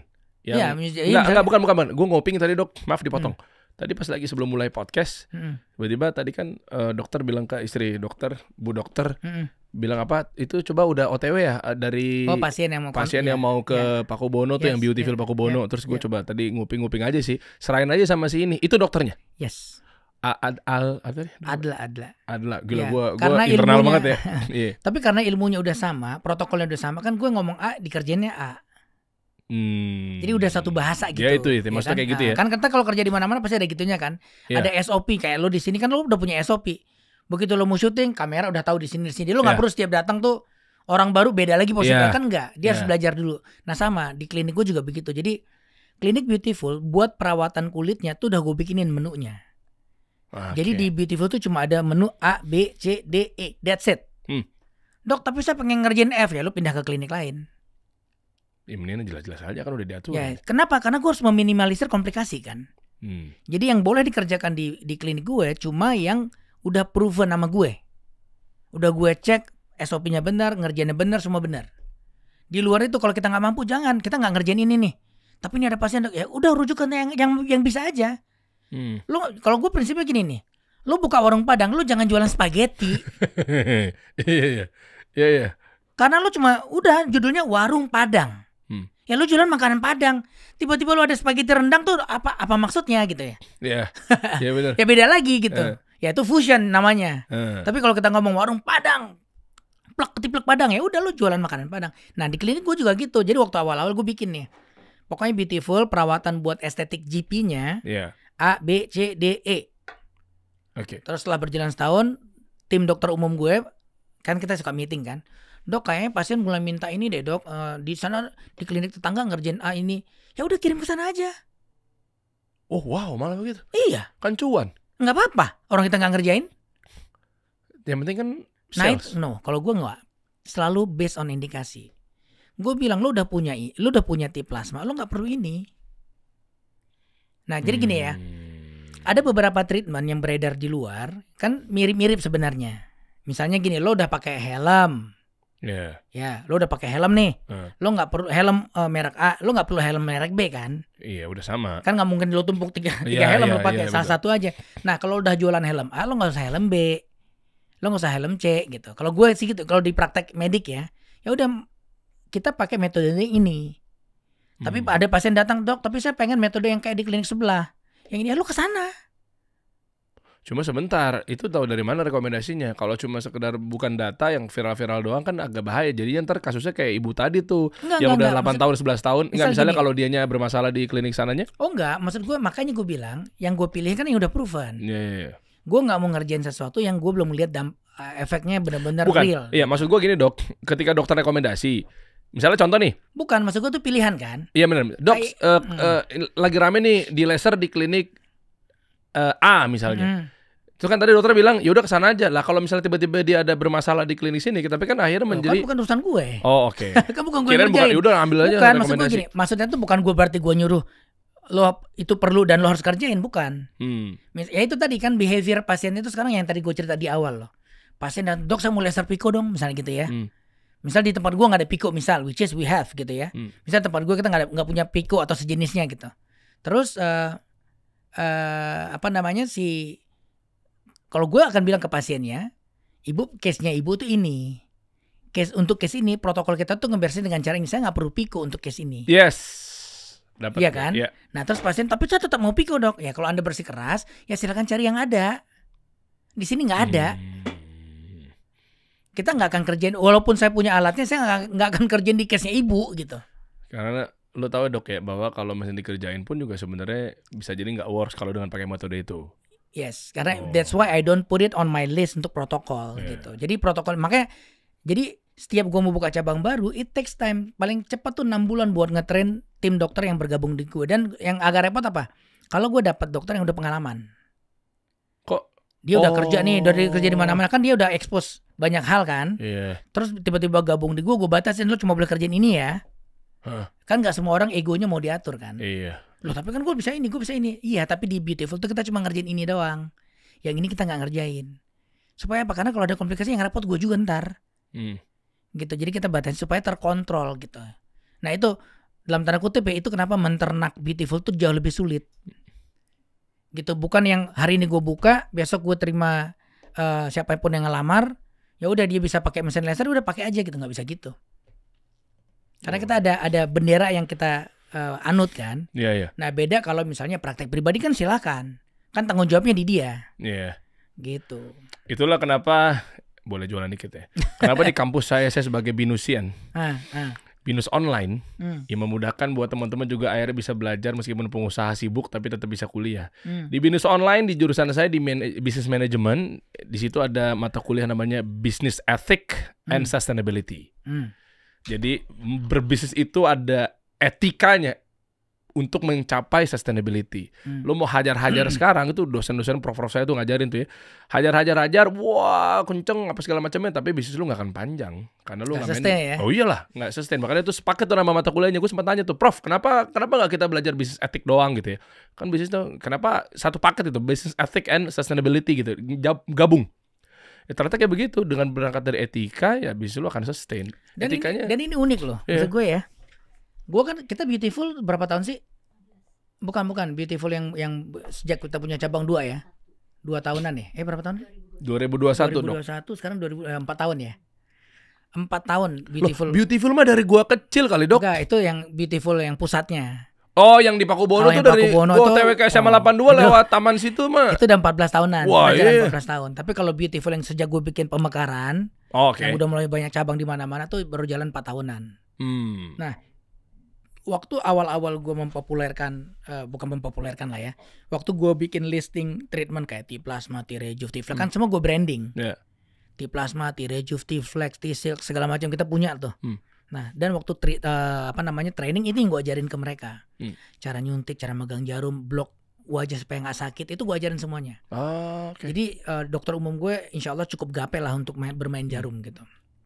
Nah, jadi itu yang gue ajarin. Nah, di luar itu kan gue nggak ngerjain protokol ya. Kita kayak peeling kita ajarin, laser kita ajarin, tapi bukan yang hanya yang butuh aja. hanya seperlunya buat ini, buat rejuve, buat ngangkat yang lentigo, buat segitu-segitu masih oke, ya. Tapi kalau misalnya kayak buat flek, gue udah punya protokol nggak pakai misalnya kayak gitu. Nah terus ya itu kadang-kadang pasien kan ya itu tadi datang berharap mau siapa tahu di laser di sini jadi bagus, di laser di gue jadi bagus gitu. Gue bilang enggak gitu. Dok, tapi pasien minta enggak. Yang ngatur tuh bukan pasien gitu. The protocol tuh in your hand. Jadi bukan pasien datang ngatur terus dia ngacak-ngacak protokol, nggak bisa. Ya kalau dia nggak sepemahaman dengan protokol kita, silahkan dia nyari protokol lain kan gitu.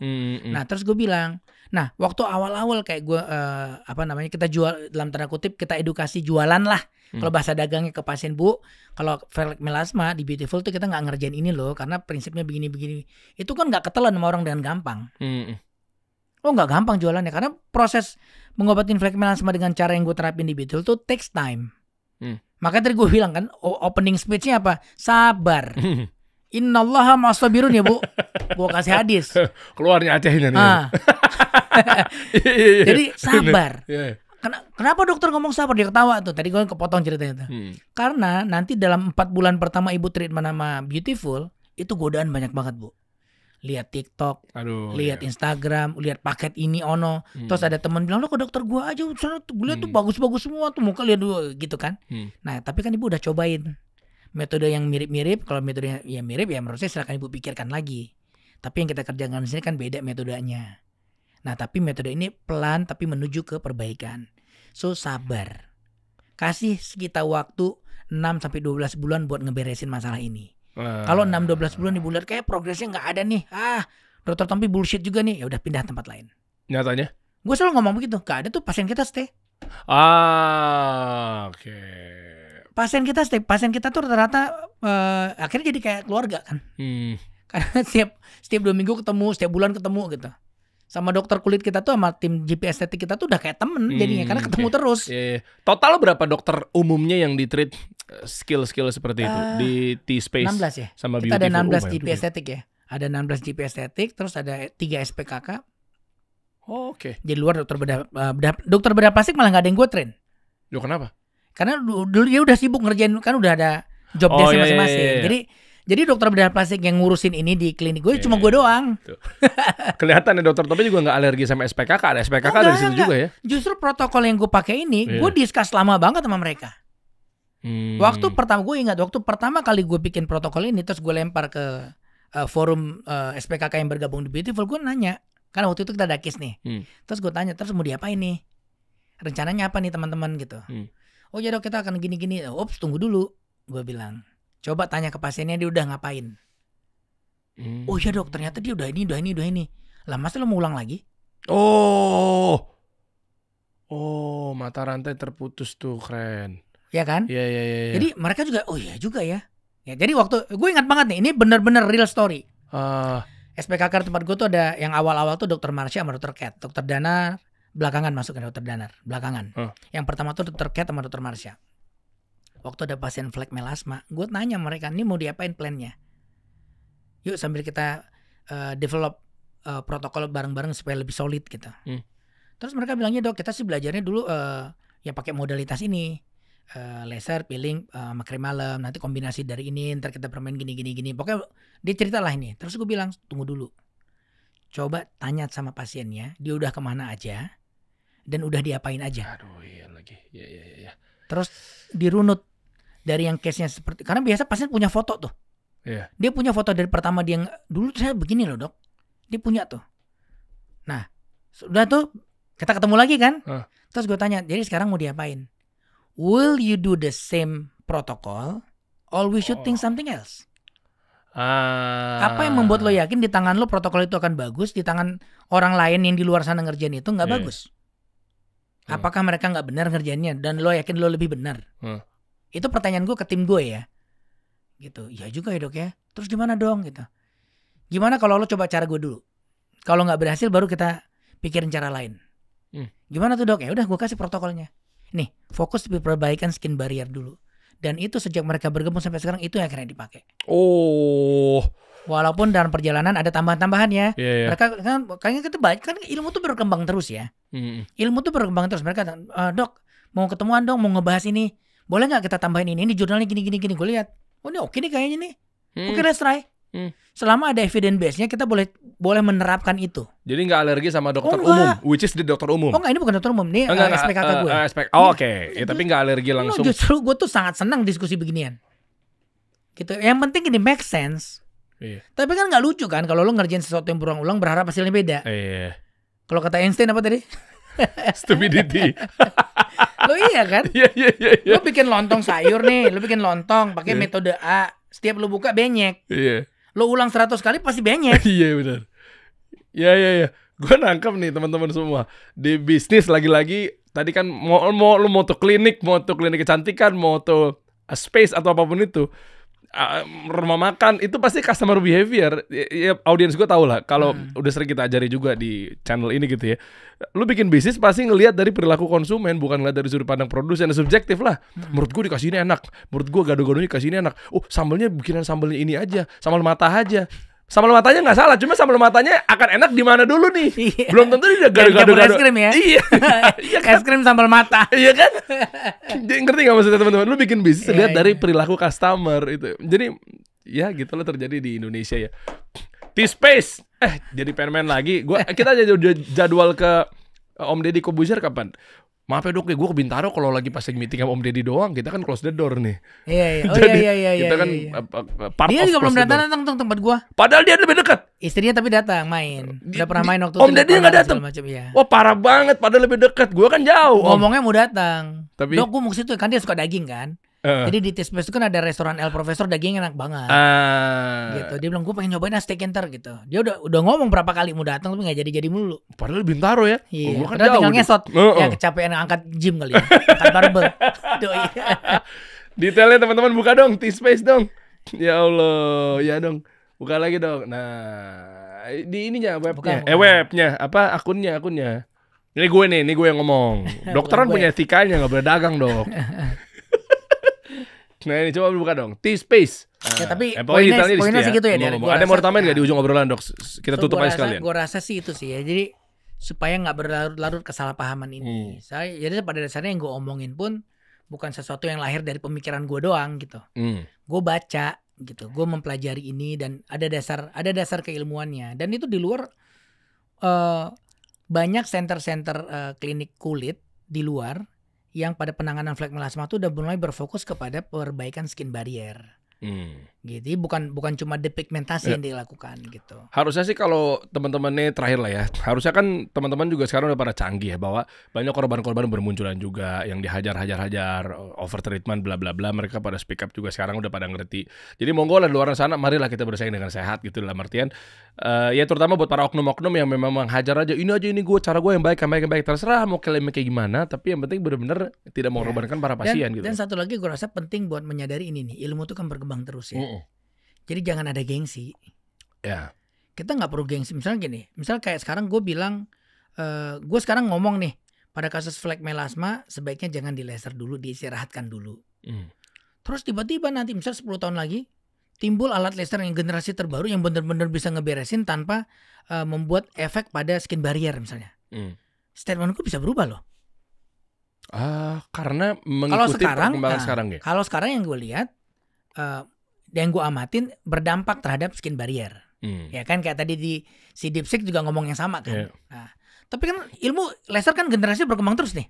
Siapa tahu 10 tahun lagi dia bisa udah generasi yang kesekian, dia benar-benar bisa bikin depigmentasi tapi skin barrier tetap terjaga. Oke. Tanpa menyebabkan dampak terhadap skin barrier. Wah, itu keren kan? Cakep itu. Nah, kalau itu udah ada, gue ngomong kan beda lagi. Nah, jangan nanti dulu 10 tahun lagi lo ngomong ini bukan politik bro, beda. Iya. Kalau di politik kan gitu kan? Iya bener. Sekarang lo nge-tweet apa, begitu lo jadi pejabat lo nge-tweetnya beda langsung diserang tuh. Kalau secara keilmuan nggak beda lagi. Iya karena memang perkembangan ya. Ilmu berkembang terus, alat berkembang terus ya. Who knows, kita nggak pernah tahu gitu. Cuma pada saat ini dengan modalitas yang ada ini yang gue anut, ini yang gue terapin gitu. Oke. Nice, berarti sekarang minatnya paling tinggi bro di T-Space. Kalau di Beautiful itu sekarang yang kalau bedah plastik yang paling tinggi itu masih rhinoplasti hidung, terus facelift. Sekarang facelift naik banget nih. Ya gara-gara Kendall Jenner siapa kemarin? Iya tahu tuh. Itu kan facelift kan. Nah, jadi Ya kita ngerjain metode facelift yang sama, deep plan facelift namanya. Jadi itu juga lagi naik banget di Beautiful. Hidung, pokoknya area wajah biasa hidung, mata, facelift, neck lift ya. Terus yang lagi banyak banget recently beberapa 3 bulan terakhir tuh breast.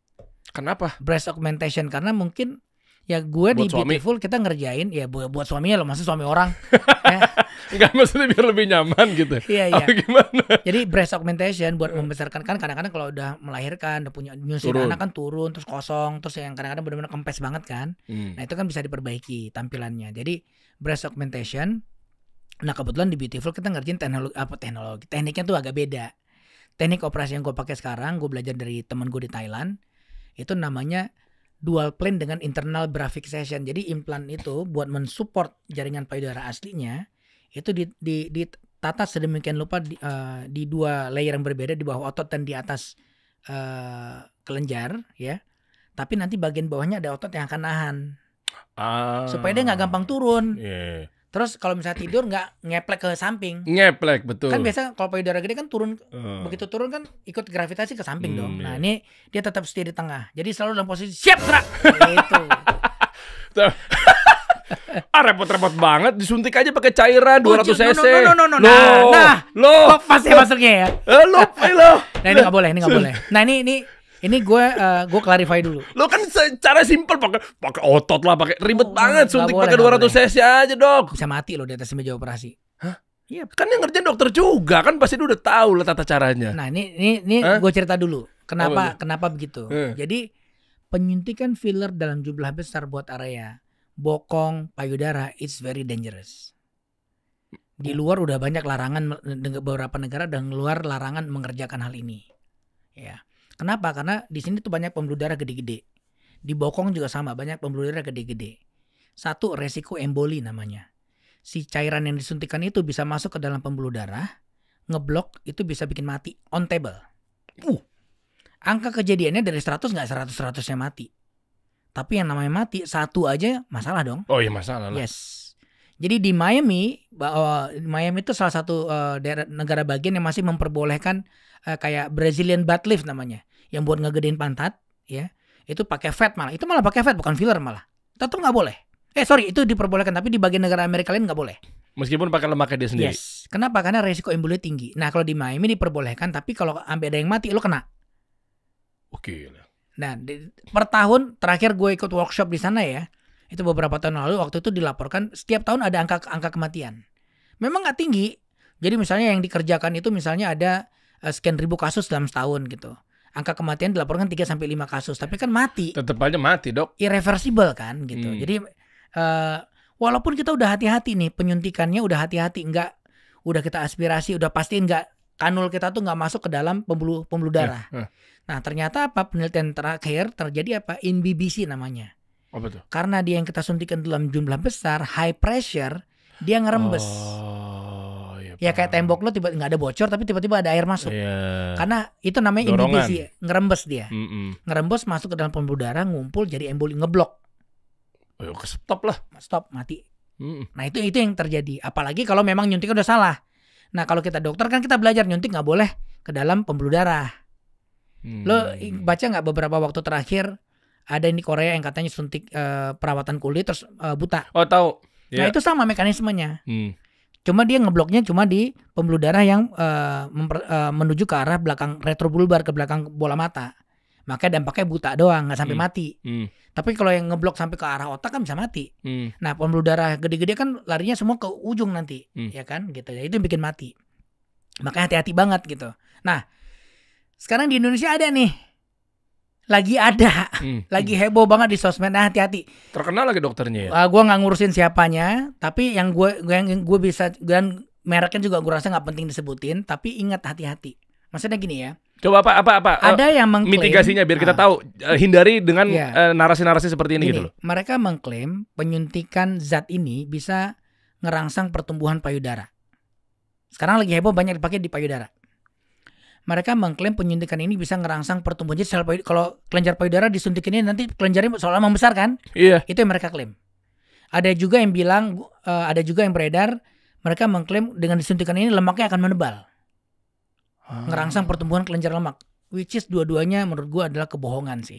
Wah. Yang nggak ada, belum ada obat begitu tuh belum ada. Kalaupun ada, lo disuntiknya bukan 100-200 cc, cukup 1 ampul. Logikanya nih, ya kayak lo nyuntik vitamin aja. Emang perlu suntik vitamin sampai 200 cc? Enggak. Jadi kalau misalnya lo disuntik abis itu gede, ya gedenya gara-gara yang disuntikin. Oh, cairan itunya. Iya. Si 200-an cc-nya itu. Orang 200 cc nyuntiknya pasti gede gitu. Iya. Nah, problemnya tindakan itu bisa beresiko kematian di atas meja operasi. Oke, guys. Nah, di luar negeri, yang tadi gue bilang beberapa negara tuh udah melarang. Nah, dulu seingat gue ya, salah satu company yang jualan beginian datang ke gue, ke Paku Buwono, pengen mengendorse gue buat jualan beginian. Gue bilang nggak mau. Aduh, saya minta maaf, nggak deh. Liatin ke saya evidence based safety-nya. Dia nggak bisa liatin. Waktu itu barangnya dari Eropa katanya. Diliatin ke gue minta jurnalnya, kasih gue jurnal evidence based safety-nya. Safe nggak nih buat dikerjain? Ya kita nggak. Oke, nanti kita sertakan, tapi nggak pernah dia kasih. Akhirnya gue nggak mau. Aduh, gue nggak mau deh. Ini beresiko sekali gitu. Itu bisa pidana nggak si pemilik atau dokternya, oknum inilah? Gue nggak ngerti, makanya gini, balik lagi ke BP POM. BP POM memperbolehkan itu nggak? Oh, dia udah kalau rilis, BP POM udah publikatif? Ya, we never know. Zaman sekarang kita nggak tahu juga kan. Jadi harusnya ini kerjanya BP POM kan. Kan semua barang-barang medikal yang beredar di Indonesia kan harus di bawah BP POM kan. Iya. Jadi kalau BP POM menglegalkan itu artinya boleh. Artinya kalau terjadi kematian pun itu jatuhnya bukan malpraktek. Karena jatuhnya ada komplikasi. Ada legalnya. Ya, karena itu komplikasinya itu ya memang komplikasi, cuma komplikasi yang berat kan. Gitu. Oke, dan kalaupun misalnya dibolehin, gue sih nggak tahu ya, dibolehin itu karena izin apa, Dok? Gue nggak ngerti. Buat apa gitu? Misalnya kayak ini. Ya membesarkan payudara pasti. Nah, cuma gue nggak tahu ya pengurusan izin mereka itu apa. Gue nggak tahu. Terus gue nggak tahu. Dan gue nggak ngurusin juga. Cuma gue jadi komentar begini karena ada beberapa pasien yang nge-DM, Dok, ini bener nggak sih? Ini aman nggak sih? Pada nanya kan. Nah, edukasi gue cuma yang pasti hati-hati, gue bisa bilang. Jadi kalau emang ibu mau memutuskan mengerjakan dengan cara itu, pikirkan baik-baik. Kenapa? Gue kasih linknya. Nih jurnalnya. Hati-hati, ini angka resiko komplikasinya itu ke arah kematian soalnya. Gitu. Di samping kalau yang embolinya masih ringan, cuma busuk aja, cuma mati aja jaringannya. Bisa mati jaringannya, bisa rusak lah payudaranya. Tapi kalau pada yang berat itu bisa. Tapi sekali lagi ya, ini kan angkanya memang tidak gede angkanya. Dari 100 pasien yang dia kerjain, mungkin semuanya selama ini baik-baik aja. Bisa. Belum. Hati-hati. Ya, bisa jadi kan jangan sekarang senang dulu, belum. Bisa jadi sekarang mungkin jangan-jangan ke elu. Dari sekian ratus tadi. Ada beberapa case yang memang, dan gue jadi update ini kan karena ada beberapa case yang udah datang buat rekonstruksi kan. Dok, tapi saya pernah disuntik, Dok. Cuma gue pegang, gue periksa, ini relatif aman. Gue bilang, Anda beruntung, Bu. Gak ada komplikasi saat ini gitu.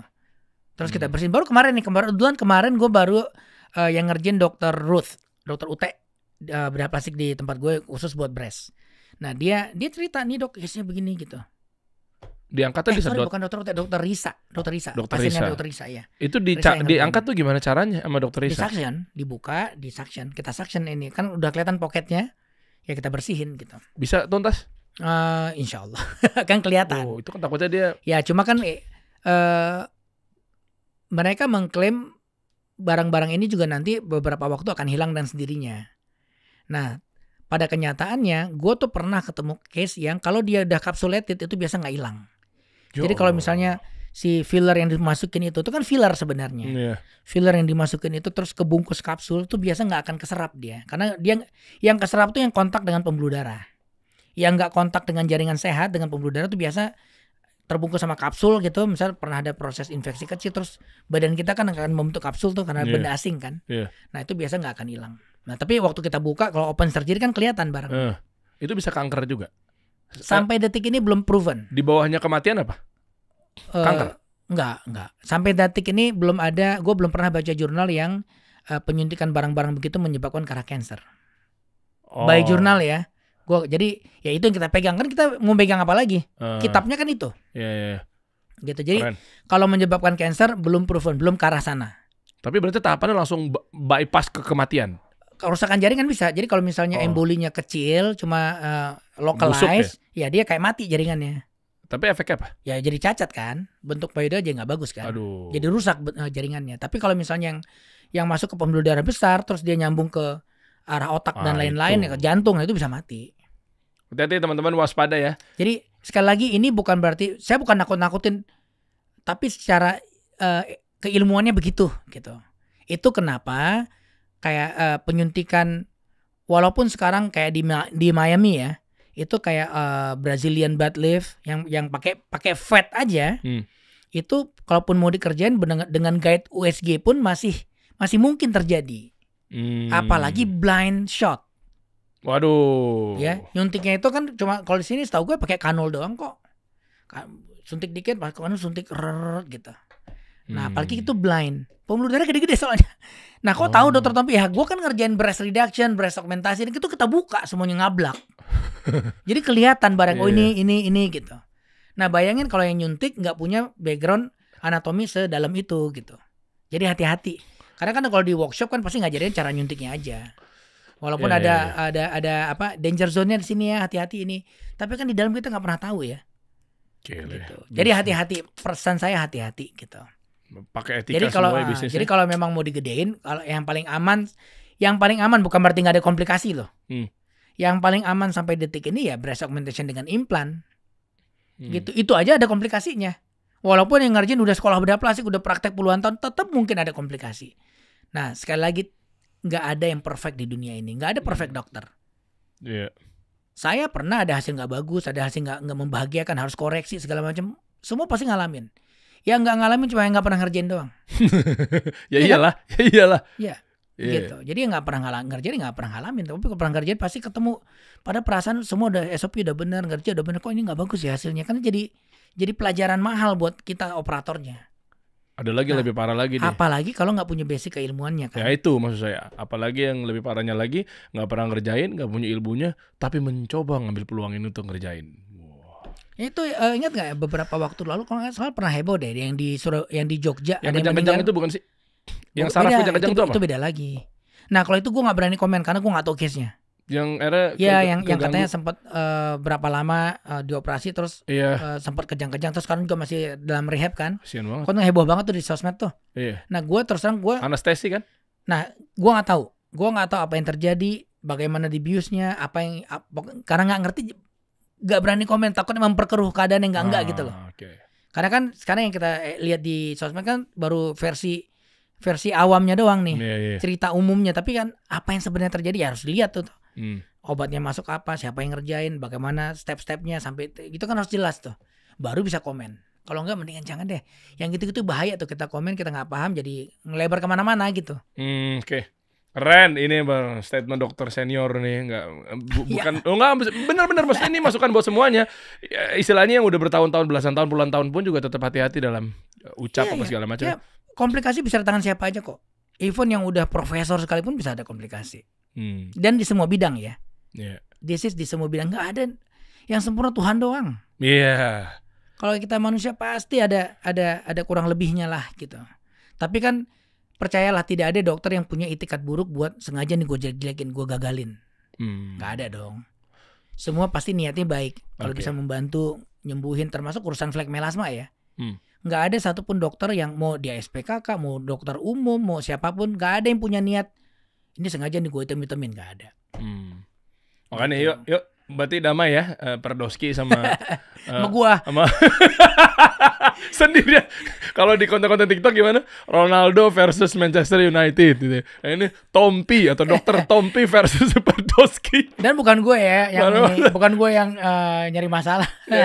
Ya mungkin obrolan yang gue sampaikan ditangkap dengan cara yang salah aja. Gitu, karena even kayak beberapa teman-teman gue yang setuju, misalnya ada beberapa SPKK yang setuju dengan yang gue sampaikan. Terus kan mereka mungkin ketemu kali ya di luaran ya. Terus kan dia nanya, emang lu nonton dia ngomong apa? Enggak sih, tapi kan gue lihat di TikTok yang beredar gini-gini. Ya lu tonton dulu. Sampai kayak gitu, teman-temannya juga pada ngomong gitu. Jadi di antara mereka aja pun sebenarnya kepecah-pecah juga gitu. Jadi yang mungkin yang kebakaran yang lebih gampang terbakar yang ya itu tadi yang dia ya kayak Kayak kemarin lu tayangin. Yang banyak waktu luang. Iya. Kayak nggak tahu sih banyak waktu luang atau enggak ya. Kan aktif kan di organisasi, banyak waktu luang.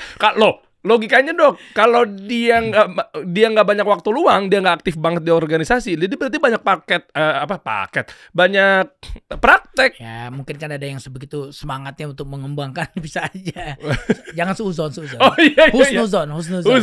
Insyaallah. Dok, makasih Dok ya. Nanti update lagi ya. Iya. Seru nih akhirnya nih. Nanti kalau udah ada respon dari teman-teman semua komen-komen, kita lihat reaksinya. Barangkali kita bisa luruskan lagi nanti. Iya. Udah damai kali ya. Tapi udah. Sekali lagi itu ya, nggak ada yang punya niat buruk. Iya. Semua niatnya baik gitu. Tapi ingat, niat baik harus dikerjakan dengan cara yang baik. Wis, keren. Betul kan? Betul. Ya, Jangan insya sampai Allah kayak jadi Einstein. hasilnya baik gitu. Kalau nggak kan niat baik, cara baik dikerjakan dengan cara yang nggak baik. Niat baik dikerjakan dengan cara tidak baik, ya hasilnya mungkin nggak akan baik juga.